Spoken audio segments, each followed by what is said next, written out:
over the years, going for events, it always feels very work-related. I wanted to create an evening that reminded me what evenings were like 10 years ago. How do we keep morale high? Leadership is that you've got to set the tone. We try and be as honest with each other as we can. It can be quite an emotional roller coaster, even for us. Journalists don't care. They think bad news sells, schadenfreude sells. When you looked at like startup press, it was always positive. Right now, it is a bloodbath out there. Ladies and gentlemen, welcome to the Unreasonable Podcast. Oh, God help us. Wanted to actually talk about what I thought was the best event I went to in recent years, which was your party. Oh, thank you. 500 startup. What did you call the party? I called it off the record. Oh, off the record. Yes. So tell us the idea behind that one. Over the years, going for events where we all gather together, there's usually an agenda.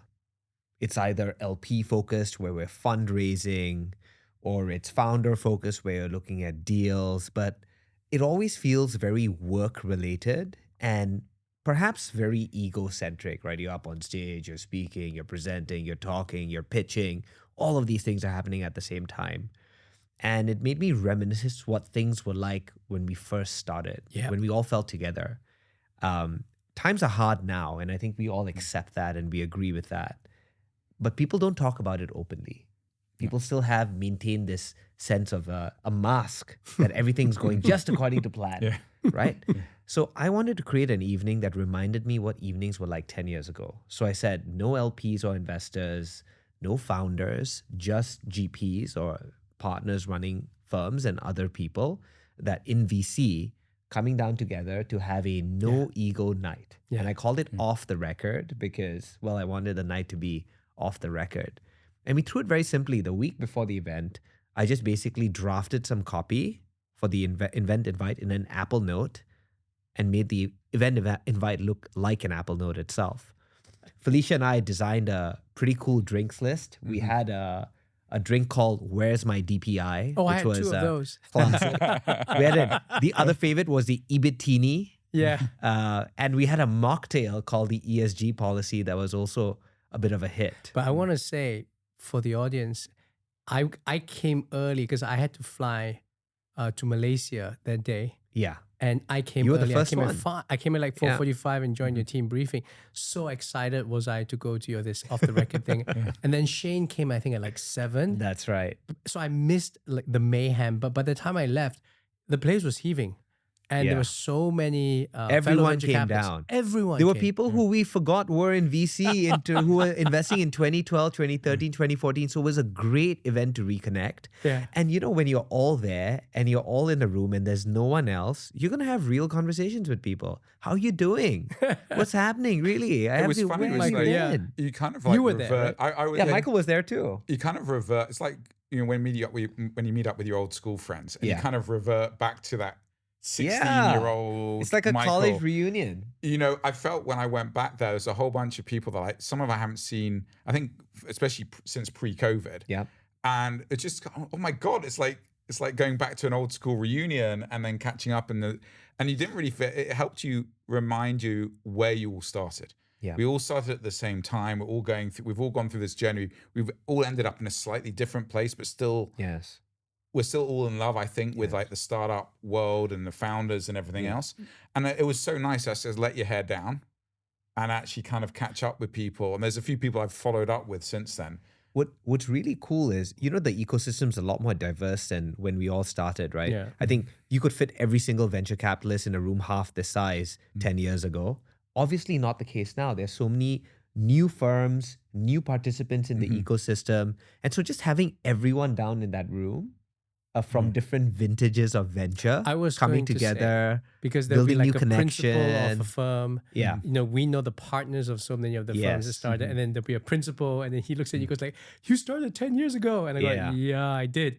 And it's like, "I only just started like 4 years ago," and then you kind of impart a bit of advice. But Vishal, how did you even create the vibe, or can you even take responsibility, or was it just serendipity? No, you were hoping for the best, and it just. I very purposefully architected this. And the reason why I wanted to do that is I felt no one's going to come for an event if it's like, come meet us and talk about VC and portfolio and let us introduce you to some companies that might be There's interesting. No agenda. It's a no agenda thing. Mm-hmm. And you know what was funny? I said that I'm going to send the invites out a week before. And if the response is low, I'm going to can the event. We got a phenomenal amount of RSVPs. And mind you, we only sent them to the managing partners, founders of the firms first. Yeah. And then I wanted some of my younger colleagues to be able to call their peers down, and we extended the invite.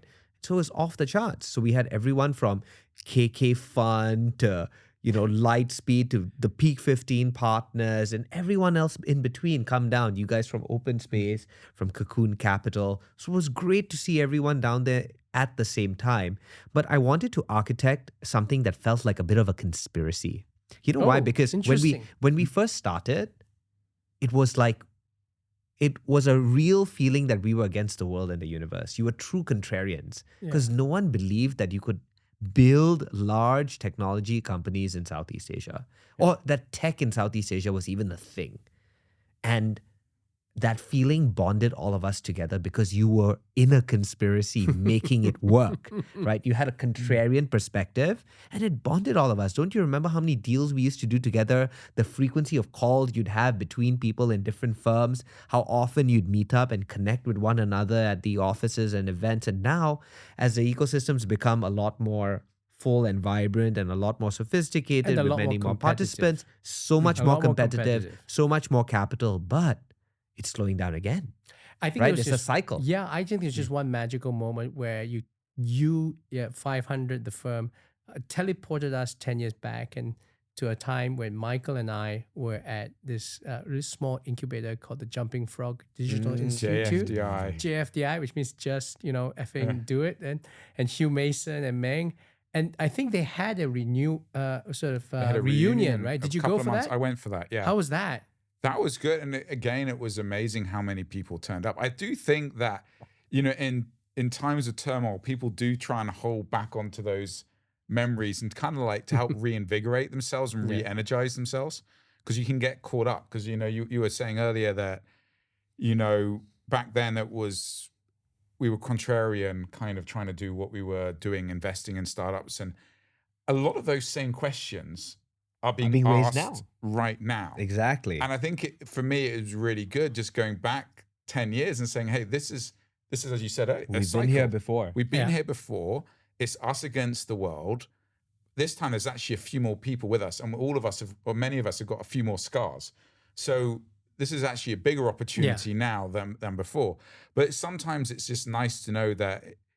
But sometimes as a founder, you feel like you're on the boat by yourself. I think also as an investor, you sometimes feel that, but quite often we actually should be working more together than kind of competing. Yeah, which brings me to the topic du jour for this pod, which is sort of how do you ride through a cycle? And I think the first question I wanted to ask, and maybe I'll ask Michael first, is that we were just talking before we started recording about how do we keep morale high, right? Obviously, many of your team members may not have gone through cycles yet. They're going, what is this? And, do you come in every day smiling and do you try and fake it? Are you worried that, if you feel depressed, how does your teams, how do you keep morale up?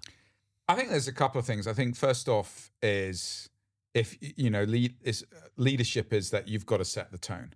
So I believe we've always got to be honest with the team because they can see what's going on, but also at the same point in time, you've got to be very positive. You can't be defeatist. You can't say, oh my God, everything's going to shit. What's going on? So I think one is attitude. And the thing that I think has surprised me, because we went through a period, I think, end of last year, early this year, we had a few team members switch in and out. We had a new team come on board and morale was quite low. The thing that actually turned everything around was we actually moved into an office. Which sounds like everybody's like, let's work from home. We want more flexibility. Literally across the board, when we had our feedback, was they wanted to move to an office where we could all sit together and they had somewhere they could come, they could have space, they could actually get some work done.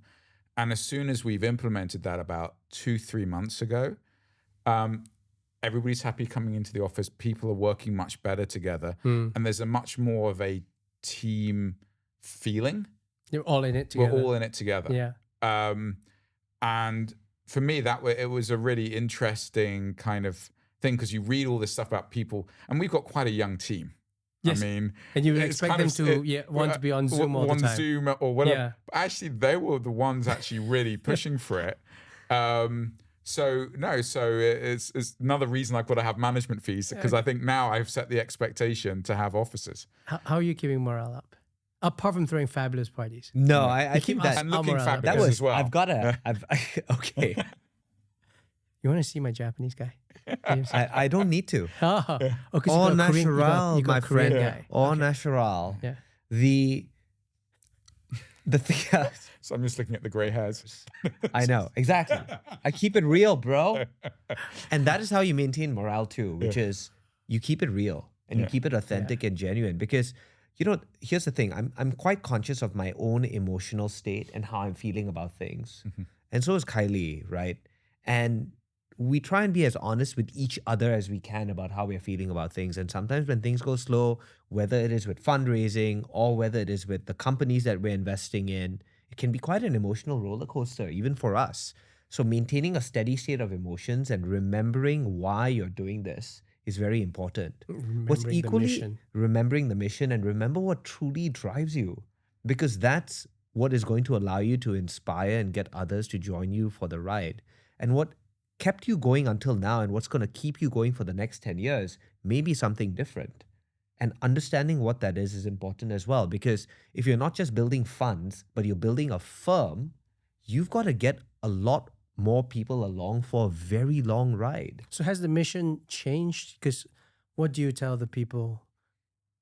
What's the mission for 500 now? I think the mission, look, there's a mission for the firm, but there are also missions that are more personal to you and what really matters to you. Why do you continue to do the things that you do? Yeah. And I'll tell you what my drive is. And it comes from two things, right? The first is I feel that my life, this is a personal one, my life's trajectory would have been phenomenally different had I known, had I had access to this thing called VCs and known about a startup ecosystem. And I feel like I want to make sure that for people that want and can get access to that, as many people as possible have access to something like that. Yeah. And I love that because, and that's personal to me, right? I started as a company that I completely closed down because I didn't know how to continue on and build it. I didn't even know how to fund it. And I didn't come from a background where business was so normal that I could just learn it more organically. And so I took a long and meandering path before I ended up where I needed to be. The second thing that motivates me is that there's so much about what we do that does not possibly feel like work to me. And I think it differs from person to person. If you think about the day-to-day of what we do, yes, there is a lot of management and administration that comes along with it. But we are curious explorers of ideas and turning those things into reality. And we work alongside entrepreneurs to get that done. And I love that. And I know that we may not be like the main player in this, and the founders building companies are definitely the ones that are moving this forward. But I love the process of working alongside them to turn it into something. I'm going to bring it back, right? So great, Vishal's got a mission. Yeah. But you work for Vishal. You just want to turn up, you want great experiences, you want to cut deals, you want to get paid a lot of money. All of that's not happening. And then Vishal goes, this is my mission. How do you actually keep morale up, right? No, but so it has to start with you keeping your own morale up first. Yes. Okay. If you lose sight of why you're doing something, and if you don't know what your own internal barometer is, and you're worried about, oh shit, things aren't looking good, things are going slow, I'm in an existential crisis, I don't know what's happening, I need to go and see a Japanese chiropractor, oh shit, my face. And all of those things, it's going to be hard to motivate people around you. So you have to find internal strength and then genuinely convey how you feel and what makes you tick to everyone else, and ask them to find what makes them what they believe in as well. So, and here's the difference between maybe something that is on a personal level and maybe something that's on a firm level. So at a firm level, I think one of the core beliefs of 500 is somewhat similar to what I believe in, but there are differences as well. The core belief is that talent and opportunity exists around the world, but access to capital and expertise does not. And so uplifting economies that entrepreneurs from different parts of the world. You were in Kazakhstan, and we have back companies in Kazakhstan, in Kyrgyzstan, in various other companies all around the world, is part of the fundamental mission. And is there an overlap with what I believe, which is entrepreneurs should be given a chance to build companies? Huge overlap. So there's a lot of synergy over there. And so for our team, you can choose your mission and choose your adventure. And if what we're doing resonates with you, join us for the rest of the ride, because we have belief and we are committing the next decade to making this. This is like a sales piece. No, I This just is not. like, It's not. I have a work for high conviction in Vishal. it. It sucks. I'm gonna go to business school. No, I'm people are gonna leave. take some time off. It's true. This is It's true. terrible. I'm out of here. It's true. And you know what is going to happen? Yeah. But good people are going to go and good people are going to come in. And it's a part of how we're going to build It's the our circle of businesses. It's a circle of It's like life. sometimes And I your think you Ferrari's red. forget is that- And people. And I think when you're a bigger fund, right? Yes. I think it is going to be a lot of it for some people. It's going to be the salary. When you work at the smaller funds, we ain't ever going to compete. Nobody's going to come and work with us for the salary. So it becomes actually very much, if you don't believe in the mission driven, and you there's something that you want to get out of it. Yeah.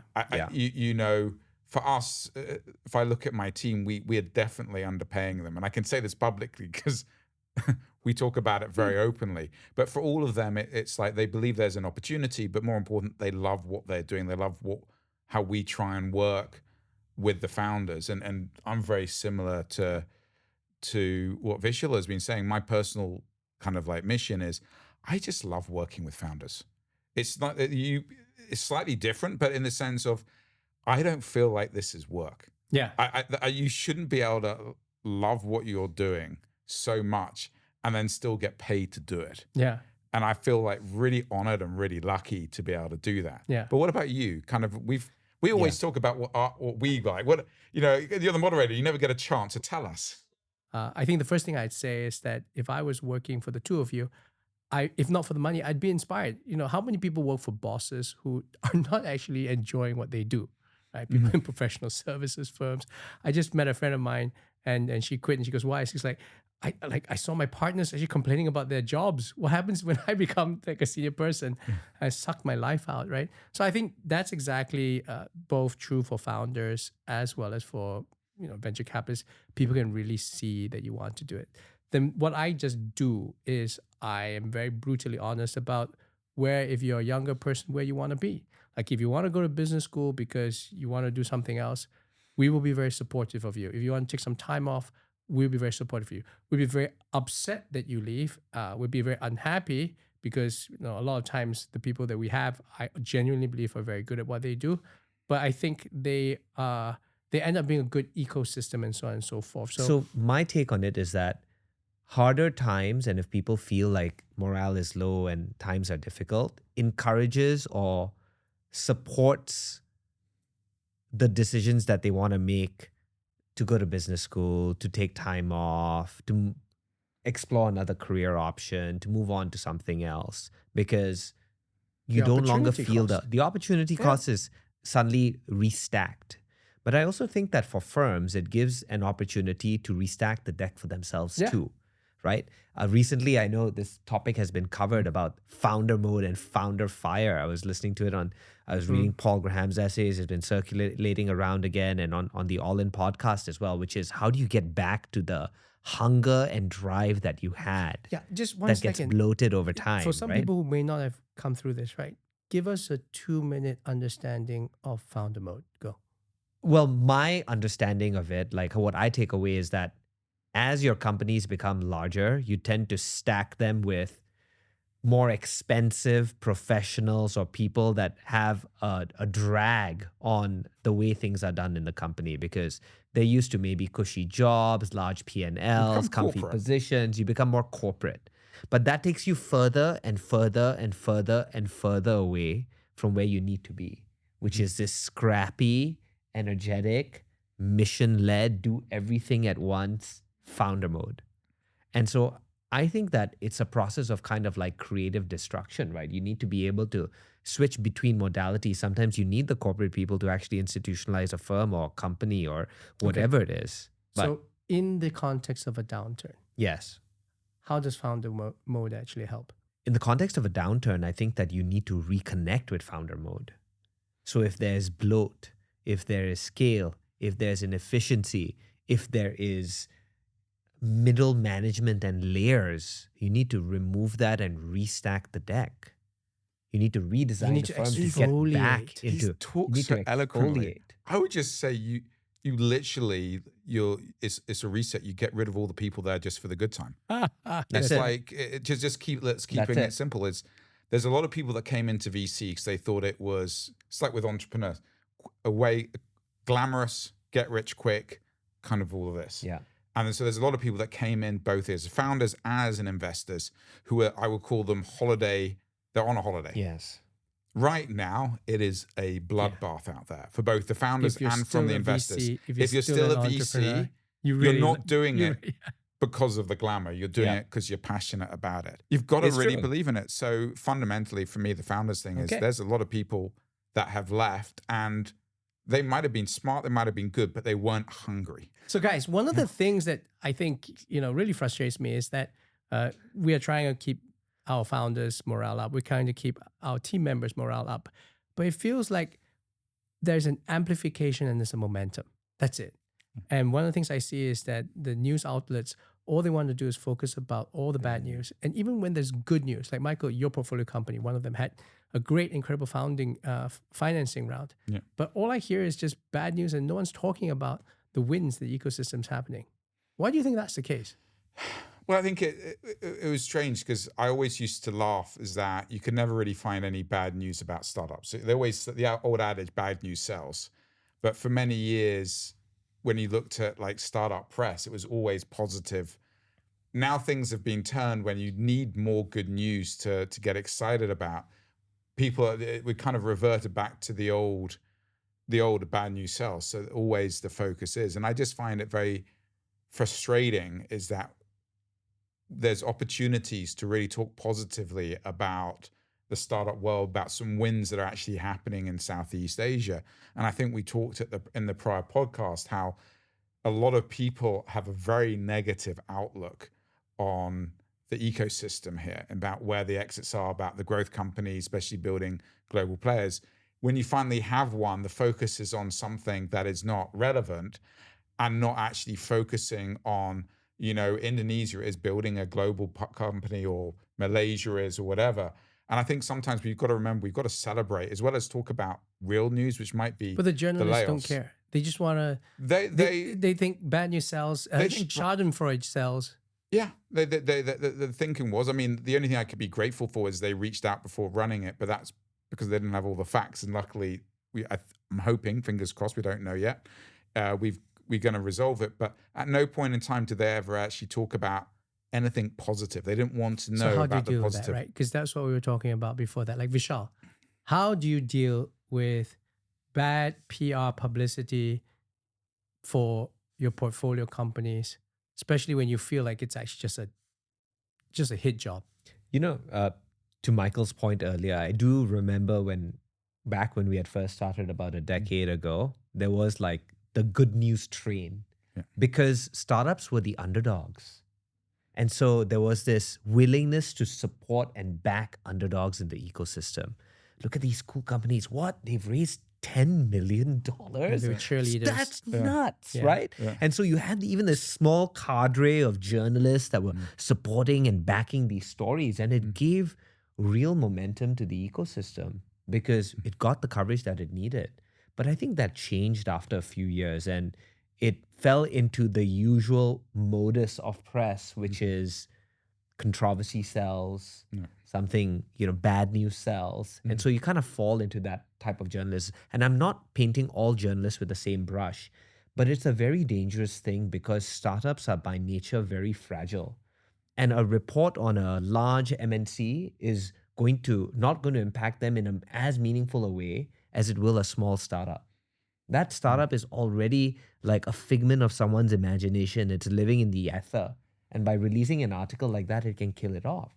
Now, from our experience, a very tiny percentage of the reportage actually has grounds, even when it comes out. It's usually the function of rumor, speculation, bad information or data, so you can deal with it quite well.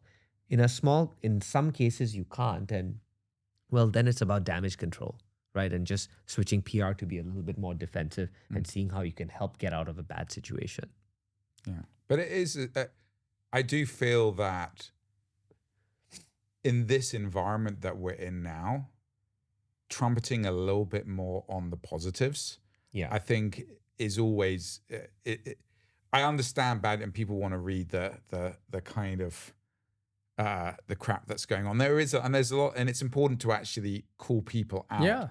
But there's got to be a balance. And I think we've lost a little bit on the balance. I don't want cheerleaders. I want fair reportage. Yeah. And I definitely think that there are some proponents and some people that have really been journalists that have been really helpfully propelling the startup ecosystem despite what's been happening so far. And I'm very grateful for a lot of their reportage. But once you factor in news as a business, it gets a little bit tricky. And I think also the other thing is, and you've probably seen this here, a lot of founders have absolutely no idea about how to deal with the press and how to do PR. That's I it. mean, what is some of the advice? Job.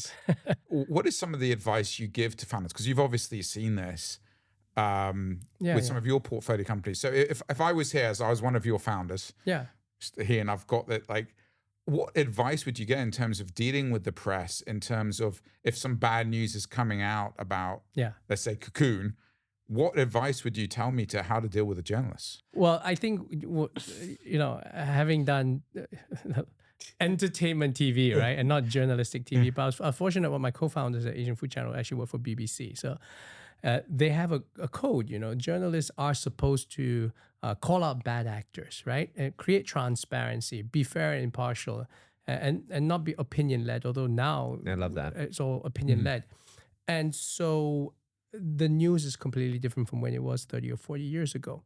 What happens is that I think the first thing you need to do is, as a firm, as a venture capital firm, or if you're large enough as an actual firm, right, to have people who know the journalists. And journalists are human, right? And I'm just going to say it, if you're a cocky founder who just raised a whole bunch of money and a journalist calls you up and you go like, no, I don't want to talk to you because I'm like the biggest thing since sliced bread. And now you're about to take a down run. What do you think the journalist is going to do? He's going to sharpen the knife. And no amount of yen going, hey, you should go easy on this founder. The guy be like, why the fuck should I go easy on this asshole who did not give me any credit? I mean, that's what happens. Journalists have egos too, right? And of course, journalists could also reach out and give, ask you for some color and stuff like that. If you're helpful to the journalists and help journalists do their job, then you'll get the relations. But for a lot of founders, that's a distraction, right? I'm going to be a product. To answer Michael's point, it's a very interesting thing, right? So, I mean, what a journalist wants is just wants to do their job. So sometimes they just want a side comment on certain things. If you're always available for them, they get the job done. But they also want to make sure that the information they're getting, is it absolutely correct? They'll call you and you just give your own opinion and you got to say off the record, and hopefully they respect that. But for a lot of founders, they may not feel like that's a critical part of your business. Because if you do this correctly over time, you build a relationship with journalists such that when things really go bad, while they will report, they won't necessarily just really color it to that point, or they won't go after it. Having said that, and I will say this now, 1 or 2 media outlets in Southeast Asia seem to have gone sensationalist, where they feel like, oh my goodness, I'll just go hit this company, and I get lots of hits. I think right? we all kind of know what those names are. Yeah. But maybe switching gears a little bit and bring it back.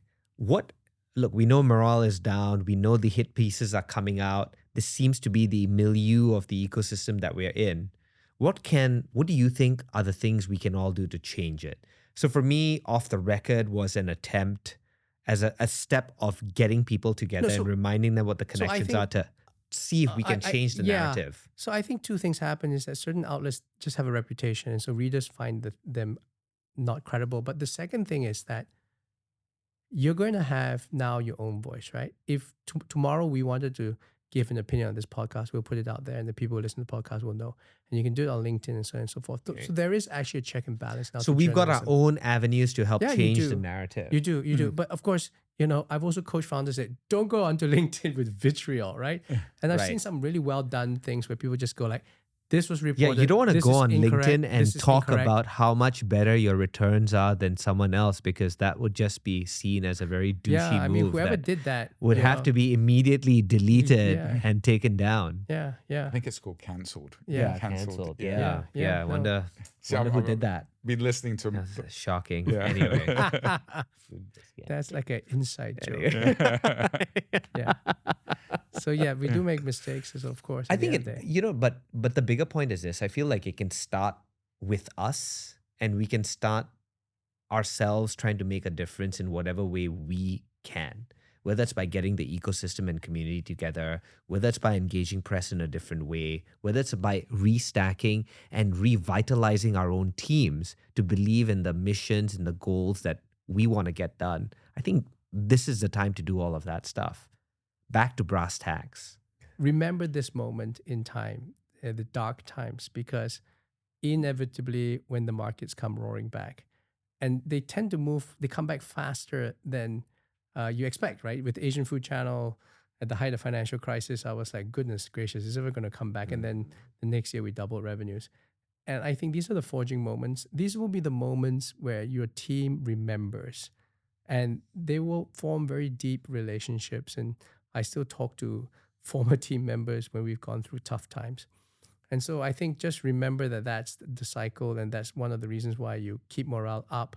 You really act. It's easy to be a good boss or a good team member when times are good.